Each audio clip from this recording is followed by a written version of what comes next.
o apóstolo Paulo diz assim: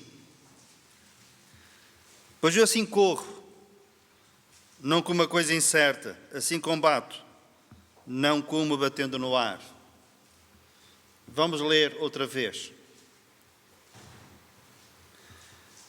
Pois eu assim corro, não como uma coisa incerta, assim combato, não como batendo no ar. O apóstolo Paulo tinha objetivos, é o tema da nossa mensagem. Eu, quando era criança, havia um riacho lá perto da minha casa, a uma certa distância. E esse riacho tinha uma velha ponte de madeira. E eu e os meus amigos, crianças também, não sei como é que os nossos pais nos deixavam, andávamos por lá. Nós punhamos em cima da ponte e atirávamos bugalhos à água e ficávamos a ver a correnteza a levá-los para longe. Pegávamos em folhas de plantas, fazíamos o mesmo. Se nós perguntássemos aos bugalhos e às folhas para onde é que elas iam, se elas tivessem capacidade para falar, acham que elas nos iriam dizer qual era o destino e o propósito delas? Não. Elas iam para onde a corrente as levasse. E nós achávamos piada àquilo. Porque às vezes a corrente levava mais rápido, porque era ali uma trancha de água que corria mais velozmente. E até apostávamos a ver quem é que ganhava, quem é que ponha os bugalhos ou as folhas no sítio certo para passar adiante dos outros. E apostar naquele sentido apenas de ver quem era o mais esperto. Tanto uma coisa como a outra não tinham objetivos, não tinham propósitos. E nós precisamos de ter objetivos. Nos últimos anos, nos vários ramos da atividade profissional, há uma estratégia que se vai instalando e influenciando em grande medida o desempenho das pessoas nessas várias atividades profissionais. É a existência de objetivos. Às vezes chamam-lhe outro nome, prémios de, mas o essencial é isto: se alcançares este objetivo, terás um prémio. Hoje em dia, nos contratos de trabalho, muitas vezes há um ordenado base e depois há um acréscimo, os prémios, quando objetivos são alcançados. Eu, nos últimos 10, 15 anos da minha atividade profissional, eu tinha também um vencimento base e depois tinha um complemento, se alcançasse certos objetivos. O apóstolo Paulo, como disse atrás, ele diz: eu combato não como batendo no ar. Ele tinha metas para alcançar, ele tinha propósitos.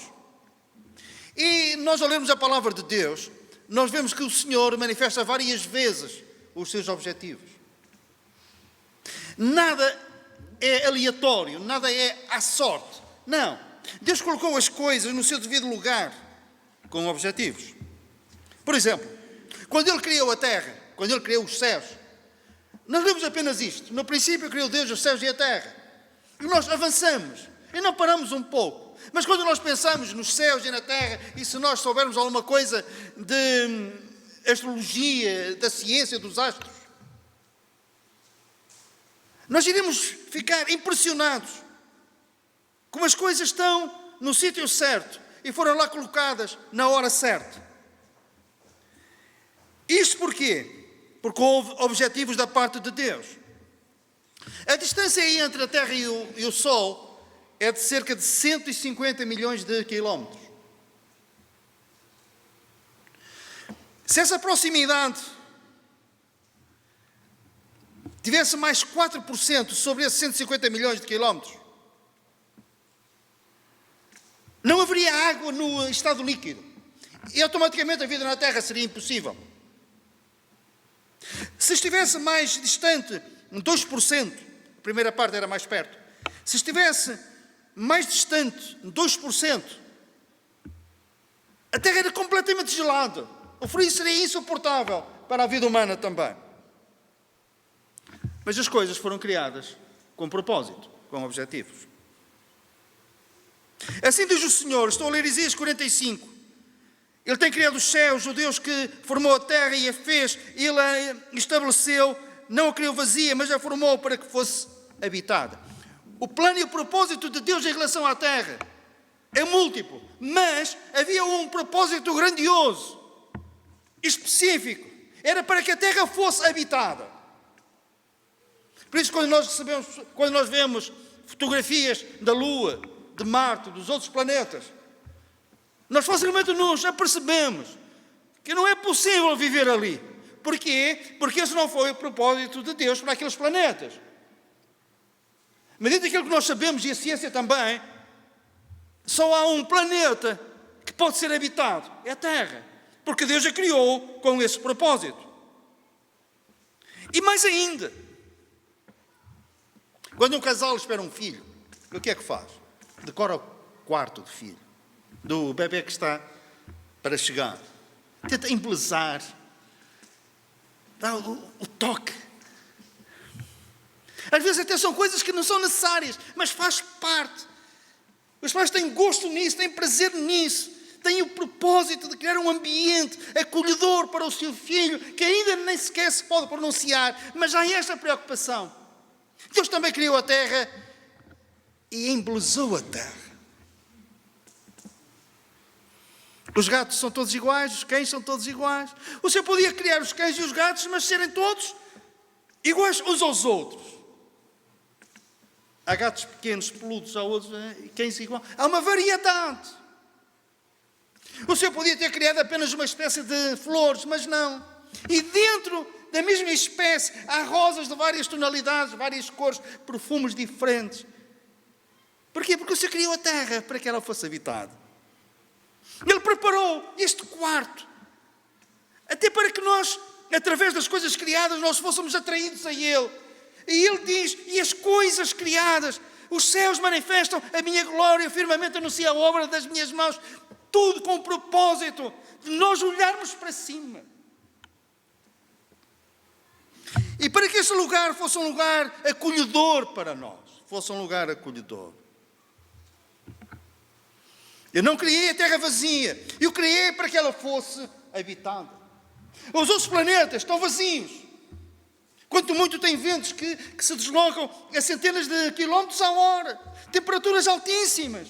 Quem é que consegue viver lá? Fala-se em Marte. É a próxima etapa. Mas quem é que quer viver num sítio onde não há flores, onde não há pássaros? Eu acho que ao fim de poucas horas estaria toda a gente deprimida. Ainda por cima tinha que carregar com umas botijas de oxigênio às costas ou algo parecido. Porquê? Porque o propósito foi para que a terra fosse habitada e o Senhor nos colocou na terra.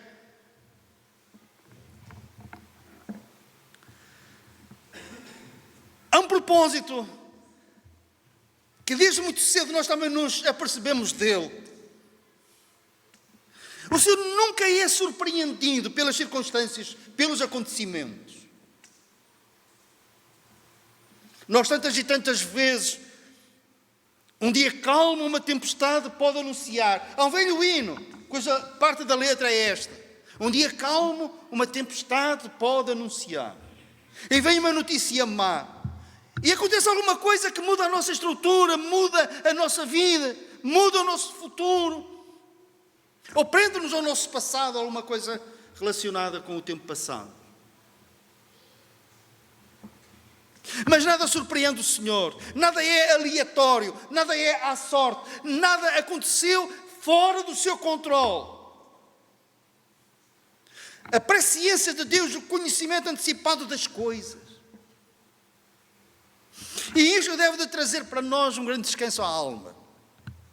Ele tem pensamentos de bem e não de mal em relação a nós. E mesmo as coisas que nos parecem mal, o Senhor não foi surpreendido com isso. Vou exemplificar a maior tragédia que aconteceu na Terra. A entrada do pecado no mundo. E o Senhor entrou em pânico, apertou as mãos na cabeça. A Trindade de Deus fica apavorada, desnorteada. Não!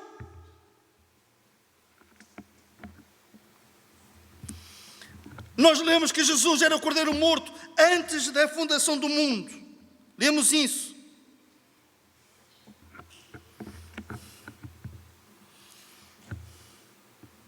Antes da fundação do mundo, o Senhor sabia que o pecado ia entrar no mundo e traz antecipadamente uma solução para esse pecado. E quando Jesus vem à terra, Ele vem no dia certo, vindo à plenitude dos tempos. Deus enviou o seu Filho, nascido de mulher, nascido sob a lei, para remir os que estavam debaixo da lei, para recebermos a adoção de filhos. Se o pecado não tivesse entrado no mundo, a grande tragédia, nós éramos criaturas de Deus. Assim temos a possibilidade de, além de sermos criaturas de Deus, sermos também filhos de Deus por adoção em Cristo. E por assim dizer, o diabo cai na cova que ele abre. E nós poderíamos poderíamos ouvir falar acerca do grande amor de Deus. Mas se o pecado não tivesse entrado no mundo, nós não saberíamos o que era compaixão, não saberíamos o que era graça, misericórdia, o perdão de Deus. Os atributos de Deus brilham mais intensamente por causa do pecado. Não que o Senhor desejasse que nós pecássemos, mas já que pecamos, a glória de Deus manifesta-se no seu amor, no seu perdão, na sua misericórdia, na sua graça, na transformação do poder do seu Evangelho na nossa vida. E Jesus tinha um propósito. Eu para isso vim. Propósito de dar a sua vida por nós, para nos redimir. Por isso é que Ele não desistiu. Houve situações em que, humanamente falando, Jesus tinha todas as condições para voltar para trás. E mais, as circunstâncias quase que o obrigavam a voltar para trás. Eram as autoridades que pressionavam, eram os líderes religiosos, eram os seus próprios discípulos. Pedro, por exemplo, quando Jesus disse que convinha ir a Jerusalém e padecer, mas ao terceiro dia que iria ressuscitar. Pedro disse: Senhor, de modo nenhum, tu não vais fazer isso. E o Senhor diz: arreda-te de mim, Satanás, que me serves de escândalo. Nem um próximo o demoveu do propósito de dar-se a si mesmo por nós. Havia um propósito. E agora pensemos, Ele está crucificado.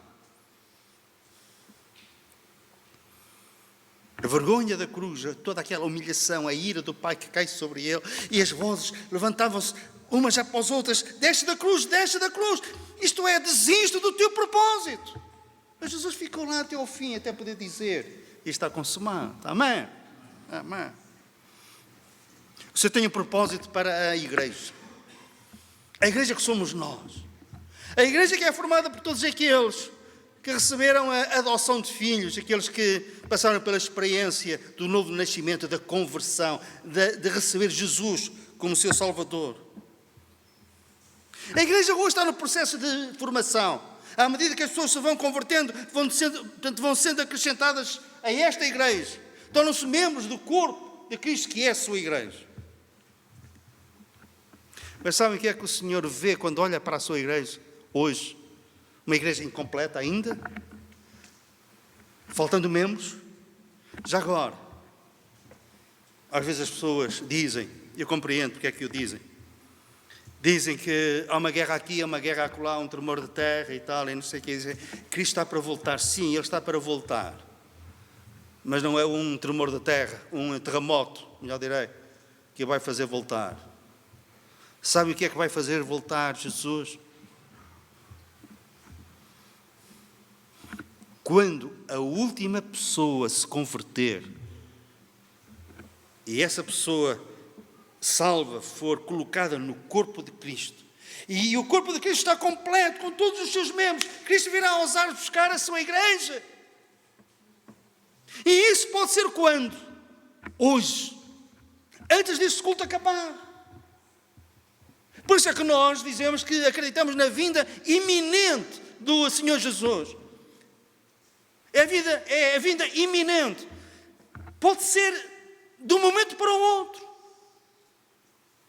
Eu sei, o palco tem que ser montado, mas acontecimentos do mundo também nós não nos aliamos completamente deles. Mas essa não é a principal razão. Isso é a preparação para acontecimentos futuros, mas isso iria nos levar para um outro campo para o qual nós não queremos ir. Mas, acima de tudo, a igreja será arrebatada quando o último membro for acrescentado à igreja. Mas mesmo agora, estando em formação, o Senhor olha para a igreja e Ele está a ver o propósito lá mais adiante, o propósito maior para a igreja. E sabem qual é?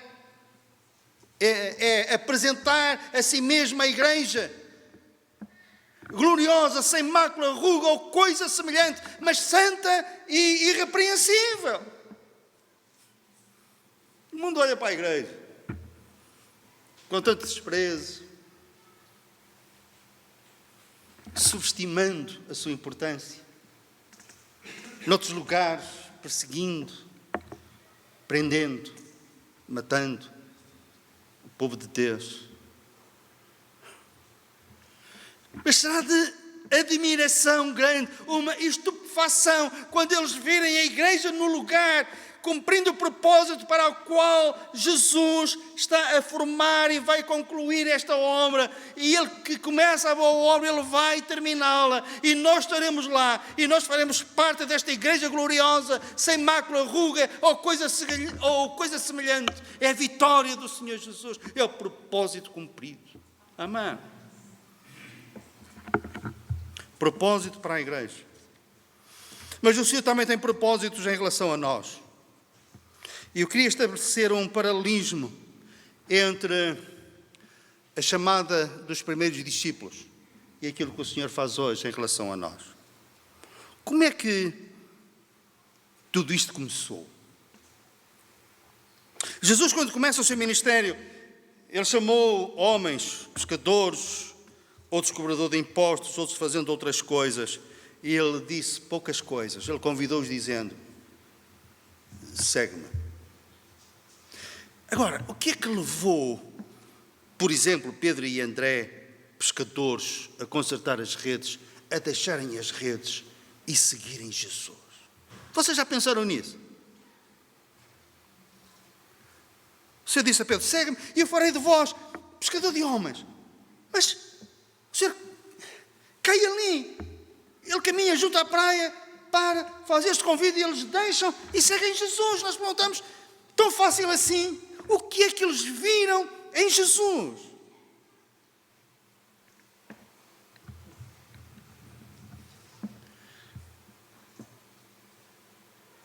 Era algo que eles nunca tinham presenciado. Era a sua pessoa, o tom da sua voz, a convicção no seu olhar. Eles olharam para Jesus e não há argumentação, não há dúvidas. Eles seguem, eles deixam e seguem.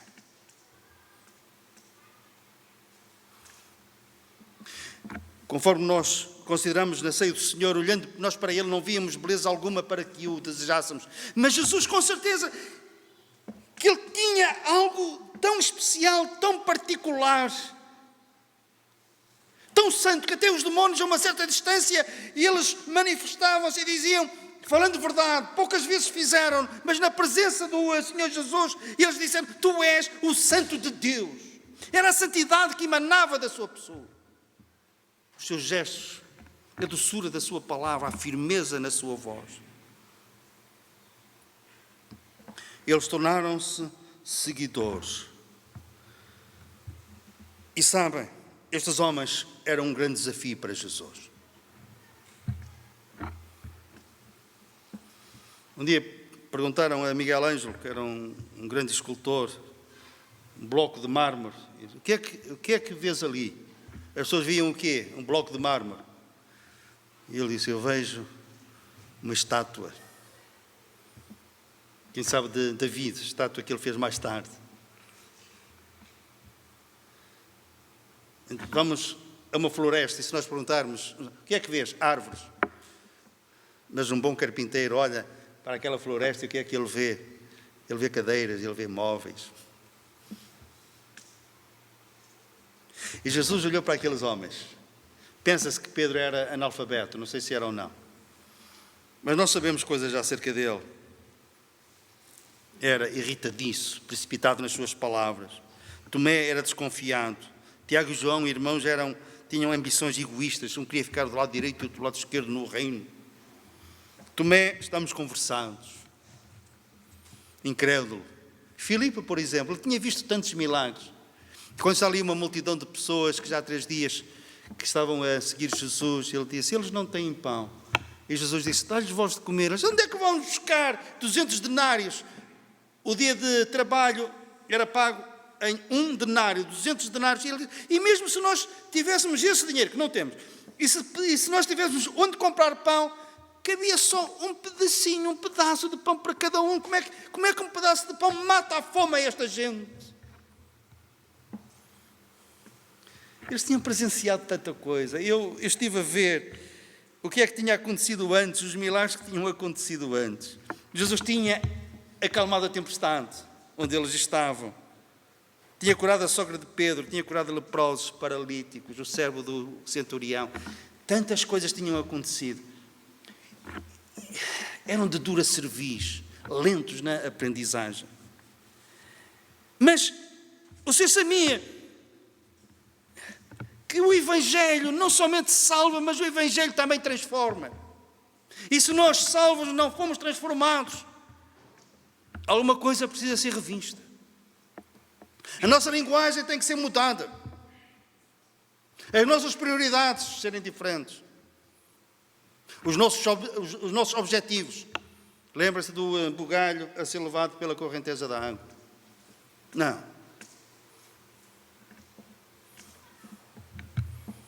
Hoje falava com um irmão na fé e ele foi à comemoração dos anos de um colega de trabalho e foram os colegas dele também a esses anos. E depois de terem jantado, um pergunta, agora para onde é que vamos? E houve uma sugestão.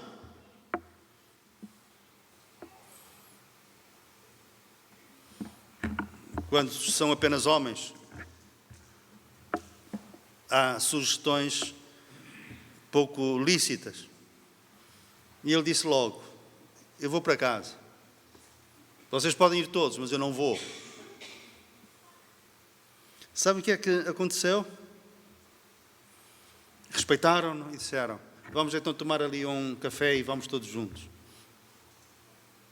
É isto.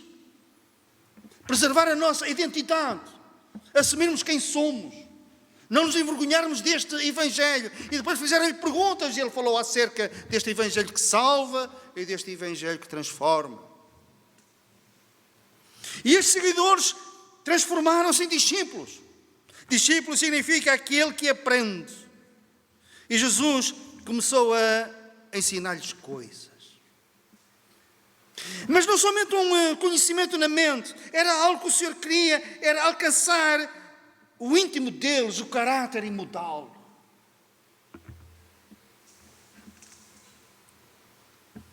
Estávamos a começar a nossa igreja. Fizemos um encontro onde fomos almoçar fora. E a refeição tinha um preço e as bebidas não estavam incluídas. E cada um pediu o que quis pedir para beber, para acompanhar a refeição. Passados uns meses, alguém me disse, lembra-se quando nós fomos almoçar a tal sítio? Lembro. A minha bebida, eles não deram por ela e eu não paguei.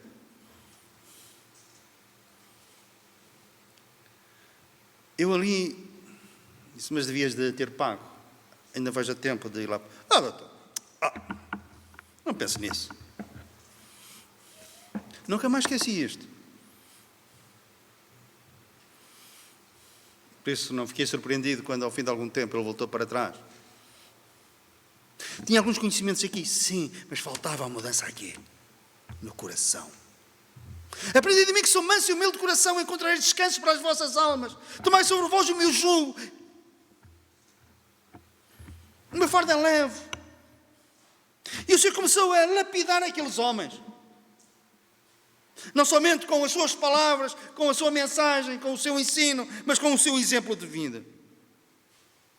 Bem prega Frei Tomás, faz o que ele diz, não faças o que ele faz. Mas nós não devemos ser assim. Jesus, acerca dos fariseus, disse: atentai para aquilo que eles ensinam, mas não façais aquilo que eles fazem. Eles colocam pesados fardos sobre os outros, mas nem com um dedo eles tocam nesses fardos. Tem que haver uma correspondência entre aquilo que nós vamos aprendendo e aquilo que nós vamos fazendo. E por isso, se nós formos crescendo, quando vier uma tempestade, nós não vamos dizer aquilo que os discípulos, na primeira etapa das suas vidas e na sua caminhada cristã, no início, eles disseram: Senhor, tu não te importas que nós pereçamos. Era tocar no caráter do Senhor Jesus. Ainda não tens fé?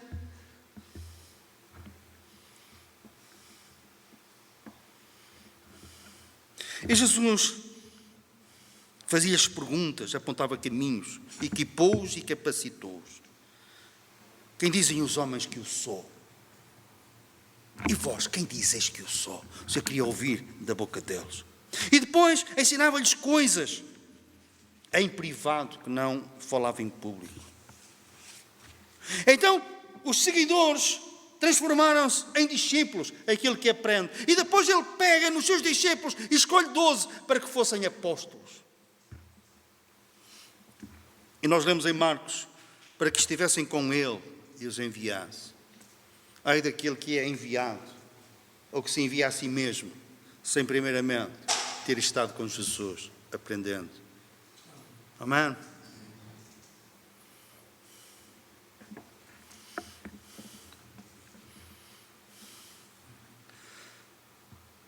Apóstolo significa aquele que é enviado em missão. Não vamos entrar no campo dispensacional, na teologia dos 12 apóstolos e do apóstolo Paulo. Isso seria um tema para algumas horas, sinceramente, para algumas horas. Mas fiquemos apenas com esta ideia. Aquele que foi direcionado, que foi enviado em missão. Prezados irmãos, nós fomos enviados em missão. Temos uma missão.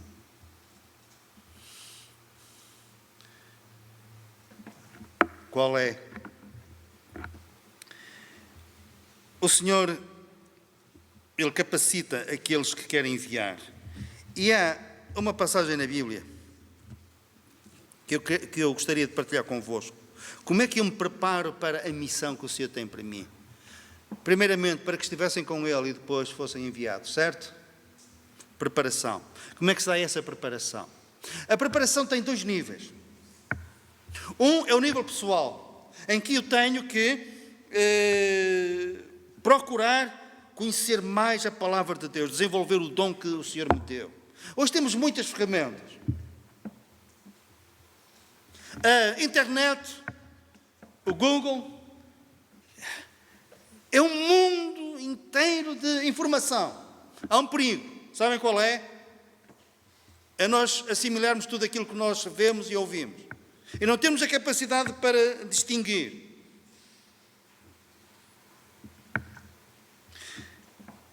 Reparem na importância que a Igreja tem neste assunto também. Nós lemos na palavra de Deus que o Senhor deu uns para apóstolos, outros para profetas, outros para evangelistas, outros para pastores e doutores. E nós pensamos, isto é para o mundo. Sim, também é para o mundo. Mas o primeiro objetivo destes dons, sabem qual é? Eu passo a ler. Querendo o aperfeiçoamento dos santos para a obra do ministério, para a edificação do corpo de Cristo. Isto é, o Senhor deu estes dons para preparar os crentes para a sua missão. Para desempenhar a sua missão. para servirem como? Sendo testemunhas do Senhor Jesus. Amém? A testemunha o que é que faz? Conta o que ouviu e o que viu. Certo? Tem uma experiência pessoal. Se não corre o risco de ser uma falsa testemunha. Nós temos que falar daquilo que nós experimentamos. Falar acerca do Senhor Jesus. Era um sítio onde se declamavam versos. Há pessoas que têm uma habilidade, uma capacidade especial para declamarem poesia. E entre esses que iriam declamar estava um homem conhecido pela sua capacidade muito particular para declamar versos. E ele teve uma ousadia. Ele levou uma Bíblia, apesar de não a conhecer, mas ele conhecia o Salmo 23. E declamou. E declamou o Salmo 23 de tal maneira que no fim as pessoas puseram-se de pé e bateram palmas, aplaudiram aquele homem. E a seguir levanta-se um homem simples, idoso, com uma voz débil. E ele declamou dizendo: o Senhor é o meu pastor, nada me faltará. Deitar-me faz em verdes pastos, guia-me mansamente a águas tranquilas. Estará a minha alma, guia-me pelas veredas da justiça, por amor do seu nome. Ainda que eu andasse pelo vale da sombra da morte, eu não temeria mal algum, porque tu estás comigo. Tua vara e teu cajado me consolam. Preparas uma mesa perante mim na presença dos meus inimigos, unges a minha cabeça com óleo e o meu cálice transborda. Certamente que a bondade e a misericórdia me seguirão todos os dias da minha vida. Estarei na casa do Senhor por longos dias. Quando ele acaba de declamar muito melhor do que aquilo que eu fiz, não houve palmas, houve um silêncio. E aquele que tinha sido aplaudido levantou-se e disse: eu conheço o Salmo, mas ele conhece o Senhor do Salmo.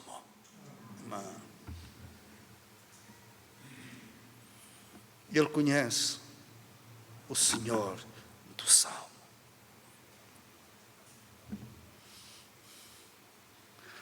Prossigamos em conhecer, ter mais conhecimentos da palavra de Deus. Isso é bom.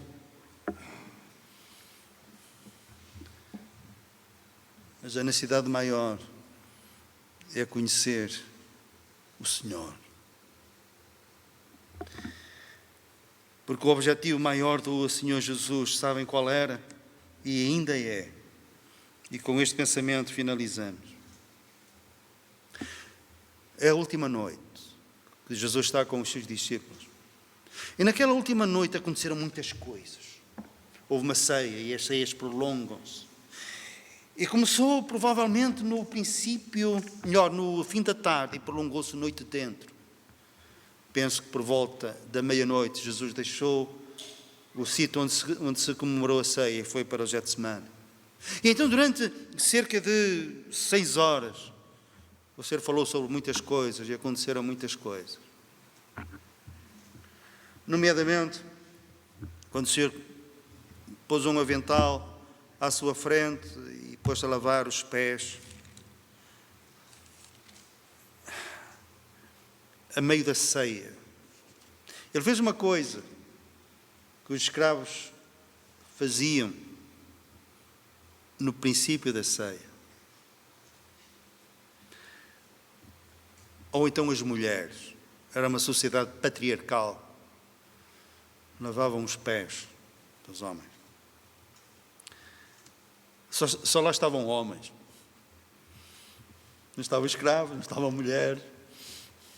Ninguém se disponibilizou para lavar os pés uns aos outros. É meio da ceia. O Senhor deu-lhes tempo. Você levanta-se e lava os pés aos discípulos. E aconteceram outras coisas. Começa em João capítulo 13 e vai por aqui adiante. A certa altura,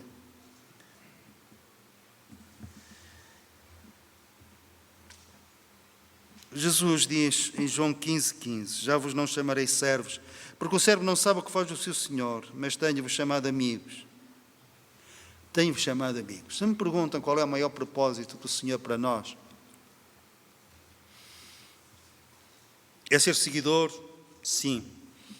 Discípulo também, apóstolo, servo. Mas a finalidade maior é sermos amigos. Termos Jesus como o nosso amigo. E isto é tão importante, que quando Jesus, lá no Getsemane, naquela noite, na noite em que ele foi traído e foi negado, Judas, para o identificar, aproximou-se dele e deu-lhe um beijo. E Jesus disse-lhe: amigo, a que vieste. Era o propósito maior, inclusivamente fazer de Judas Iscariotes o seu amigo. Amigo a que vieste. Com um beijo traz o Filho do Homem. Beijo, símbolo de amor, de amizade e de lealdade.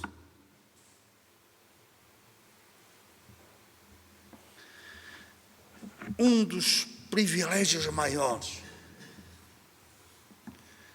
entre, vamos chamar assim, o Velho Testamento e o Novo.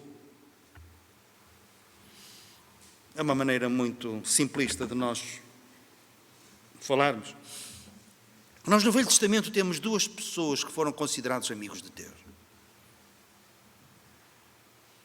E entre esses dois havia um que era especial. Era o maior amigo. Acerca de Moisés, o Senhor disse: eu com Moisés falo face a face, como que com um amigo. O amigo se tratasse. Mas lemos em vários lugares na palavra de Deus acerca de Abraão. Abraão, o amigo de Deus. Mas há um versículo em que o Senhor fala e diz: Abraão, o meu amigo. Abraão é o meu amigo.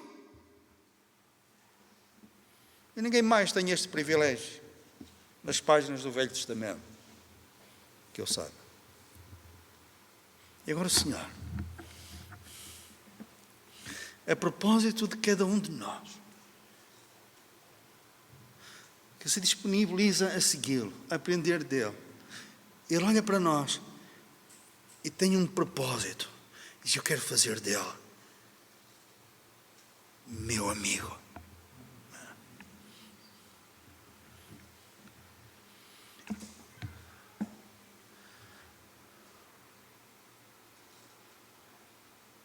Vou-vos contar uma coisa. Na sexta-feira estivemos aqui a orar. Não éramos muitos. Acho que durante a viagem partilhei com a Clarice algo, mas agora vou ser assim mais específico. Não que os outros não sejam, mas tive um sentimento. Sabem qual foi? Estes são meus amigos. Repito, quem não vem à reunião de oração por este ou aquele motivo, não é que não sejam meus amigos. Só que eu tive esta sensação quando estava aqui. Algo especial. Algo que me estava a comover a alma. E eu disse: estes são meus amigos. E um dia, quando a igreja for arrebatada, o Senhor vai nos apresentar, dizendo: deixa aqui a mim e aos filhos que tu me deste. Mas eu não tenho dúvidas. Ele vai dizer também: estes são os meus amigos.